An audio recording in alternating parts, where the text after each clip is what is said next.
మాతృదేవోభవ, పితృదేవోభవ. నేను మీ శ్రీధర్. ఇప్పుడు 16వ తారీఖు 7వ నెల 2025 నుండి 31వ తారీఖు 7వ నెల 2025 వరకు ఈ 16 రోజులు గోచార ఫలితాలు 12 రాశుల వారికి ఎలా ఉన్నాయో తెలుసుకునే ప్రయత్నం చేద్దాము. తులారాశి వారికి 16వ తారీఖు 7వ నెల 2025 నుండి 31వ తారీఖు 7వ నెల 2025 వరకు ఈ 16 రోజులు గోచార ఫలితాలు ఏ విధంగా ఉంటాయనేది సశాస్త్రీయమైన పద్ధతిలో తెలుసుకునే ప్రయత్నం చేద్దామండి. ఇందులో మిమ్మల్ని ఏదో సంతోష పెట్టాలని చెప్పేసి ఏదో కోట్లు వస్తాయి, లక్షలు వస్తాయి, స్త్రీలు ప్రవేశిస్తారు, లేకపోతే వజ్రాలు వస్తాయి, ఇట్లాంటివి ఏమీ చెప్పడం ఉండదండి. ఏది శాస్త్రం ఎంతవరకు చెప్పిందో అంతవరకు చెప్పడం జరుగుతుందండి. ఇంకా అతికి మించి ఒక్క మాట కూడా ఎక్స్ట్రా చెప్పనండి. అది మీరు గమనించుకుంటే బాగుంటుంది. ఓకే, ఇక్కడ తులారాశి వారికి పంచమంలో రాహుగ్రహ సంచారం జరుగుతూ ఉన్నది. అంటే కుంభంలో రాహుగ్రహ సంచారం పంచమంలో అనేటప్పటికీ పంచమ స్థానంలో ఉండటం వల్ల సంతానం మీద కొంచెం దుష్ప్రభావం పడేటటువంటి అవకాశం ఉంటుంది. అంటే వారికి చదువు మీద శ్రద్ధ తగ్గడం, ఆటల మీద పెరగటము, అలాగే వారి బుద్ధిని ఉపయోగించకపోవటము, అలాగే చెడు స్నేహాలు చేయటము, వివేకంగా ప్రవర్తించకపోవటము లాంటివి ఉంటాయి. దానితో పాటుగానే విషక్రిములైనటువంటి దోమలు, లేకపోతే తేళ్ళు, జెర్రులు, బొద్దింకలు, బల్లులు ఇట్లాంటి వాటి వల్ల కూడా కొన్ని ఇబ్బందులు కలిగేటువంటి అవకాశం గోచరిస్తూ ఉన్నదండి. ఈ విధమైనటువంటి ఫలితాలని రాహు పంచమ స్థానం. అలాగే 6వ స్థానంలో శనిగ్రహ సంచారం జరుగుతున్నదండి. శనిగ్రహ సంచారం 6వ స్థానంలో మంచి ఫలితాలు ఇస్తుంది. తద్వారా మంచి ఆరోగ్యం బాగుంటుంది. మీకు రుణం కావాలంటే రుణం అది ప్రభుత్వ రంగ సంస్థలు కావచ్చు, ప్రైవేట్ సంస్థలు కావచ్చు, ప్రైవేట్ వ్యక్తులు కావచ్చు, ఏదైనా సరే మీకు డబ్బుకైతే లోటు రాదు. అలాగే మీరు ఎవరికైనా రుణం ఇవ్వవలసి ఉంటే దాన్ని ఎప్పటి నుంచో అనుకుంటున్నారు, ఇచ్చేద్దాం చాలా కాలమైంది, నాకే బాగలేదు, చెప్పింటే ఇవ్వలేకపోయినా బాధపడుతున్నారు కదా. అటువంటి కేసు ఏదైనా ఉన్నట్టయితే కూడా ఈ 15 రోజుల్లో మీరు అతని యొక్క రుణాన్ని తీర్చేసి హ్యాపీగా మీరు సంతోషాన్ని ఫీల్ అవుతారు, సంతోషంగా అనుభవించగలుగుతారు. సంతోషాన్ని తీర్చేసాం కదా మాట పడకుండా అనేటువంటి సంతోషం కలుగుతుంది మీకు. ఈ విధమైన ఫలితాలన్నీ 6వ స్థానంలో శని భగవాన్ యొక్క సంచారం వల్ల కలుగుతుందండి. ఇకపోతే 8వ స్థానంలో శుక్ర భగవాన్ యొక్క సంచారం జరుగుతుందండి. శుక్ర భగవాన్ యొక్క సంచారం 8వ స్థానంలో జరగటం వలన మీకు చాలా మంచి ప్రయోజనం ఉంటుందండి. ఇక్కడ అనుకూలమైన ఫలితాలు ఇస్తారు. ఆయన కూడా మీకు ఆనందంగా ఉంటుంది, ఆహ్లాదకరంగా ఉంటుంది. అట్లాగే ధన రాబడి బాగుంటుంది. మీకు ఇప్పటి వరకు శత్రువులుగా ఉన్నటువంటి వాళ్ళు కూడా మిత్రులుగా మారే అవకాశం ఉంటుంది. అలాగే కొన్ని చోట్ల సన్మానాలు జరిగేటువంటి, లేదా మంచివాడు పలానా వ్యక్తి అని చెప్పుకునేటువంటి పరిస్థితి కూడా మీకు ఏర్పడుతూ ఉంటుంది. ఈ విధమైన పరిస్థితులన్నీ కూడా 8వ స్థానం శుక్రుని వల్ల కలుగుతూ ఉన్నాయి.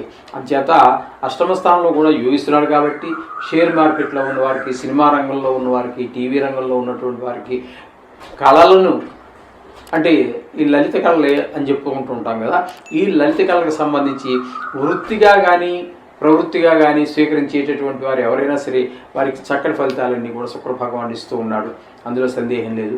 ఇకపోతే 9వ స్థానంలో గురుగ్రహ సంచారం జరుగుతోందండి. గురుగ్రహ సంచారం 9వ స్థానంలో జరగటం అంటే చాలా అదొక అదృష్టంగా భావించాలి. ఇక్కడ ముఖ్యంగా వివాహం కానిటువంటి వారికి వాళ్ళకి ఈ వివాహం కుదిరేటటువంటి అవకాశం కూడా ఉంటుంది. ఇది మనకి కొన్ని గ్రంథాల్లో కూడా ఉందండి. గోచార రీత్యా భాగ్యస్థానంలో గురు సంచారాన్ని వివాహ సమయంగా చెప్తూ ఉంటారు. అదేవిధంగా ఇక్కడ 9వ స్థానంలో సంచారం వల్ల ఇక్కడ మీకు తండ్రి గారి యొక్క ఆశీస్సులు మీకు లభిస్తూ ఉంటాయి. అలాగే గుళ్ళకి గోపురాలకి వెళ్ళగలుగుతారు. మీరు ప్లాన్ కూడా ఉండదండి దానికి, ఇంటి పక్కన కూడా కావచ్చు, దానికైనా ప్లాన్ ఉండాలి. ఆ ప్లాన్ లేకుండా వెళ్ళిపోం కదండి. మొత్తం మీద ఈ 15 రోజుల్లో మీరు దేవాలయానికి వెళ్ళడం, దేవుడి దర్శనం చేసుకోవటం, అట్లాగే మీకు భావాద్భావం కాబట్టి దేవుడి మీద భక్తి ఏర్పడటం, ఇవన్నీ కూడా అలాగే పిల్లల మీద కూడా భవిష్యత్తు మీద పిల్లల యొక్క ప్రవర్తన మీద కూడా మంచి ఫలితం చూపిస్తుంది. ఎందుకంటే 5వ స్థానం పుత్రస్థానం కాబట్టి, భావాద్భావం కాబట్టి, భాగ్యస్థానం గురువు, చాలా మంచి ఫలితాలన్నీ కూడా గురువు వల్ల కలుగుతూ ఉంటాయి. ఇక 10వ స్థానంలో రవి బుధ 2 గ్రహాల యొక్క సంచారం జరుగుతుందండి. రవి 10వ స్థానంలో ఉన్నారు అంటే మీకు ఒక కమాండింగ్ ఒక మంచి ఆదాయం, ఒక వ్యాపారం అయితే వ్యాపారం, వృత్తి అయితే వృత్తి అది బాగా జరగటం, ప్రభుత్వ ఉద్యోగమైన ప్రైవేట్ ఉద్యోగం అది బాగా జరగటం, తద్వారా ఆదాయం పెరగటం. అలాగే బుధుడు వ్యాపార కారకుడు, వృత్తి కారకుడు కాబట్టి ఆయన కూడా ఇంచుమించు అదే ఫలితాలు. కాకపోతే రవి వల్ల ఆరోగ్యం కూడా బాగుండే అవకాశం మనకు కనిపిస్తూ ఉంటుంది. ఈ విధమైన ఫలితాలన్నీ కూడా మనకి శ్రమకి తగిన దానికన్నా మీరు పడే శ్రమ కంటే కూడా ఒక గ్రహం ఉంటేనే చాలా శ్రమకి తగిన కంటే చాలా ఎక్కువ ఫలితం మనకు లభిస్తుంది. అక్కడ 2 గ్రహాలు పోటీ మరీ మీకు ఇస్తున్నాయి కాబట్టి మీరు ఊహించనంత లాభాన్ని పొందేటటువంటి అవకాశం కనిపిస్తూ ఉంటుంది. రవి బుధులిద్దరూ కలిసి ఉండటం వల్ల అక్కడ ఈ విధమైన ఫలితాలండి. ఇకపోతే ఏకాదశి స్థానంలో కుజుడు ఒక 11 రోజుల పాటు సంచారం చేస్తూ ఉన్నారు. ఆ 11 రోజులు ఏకాదశి స్థానం కాబట్టి ధనమే ధనం.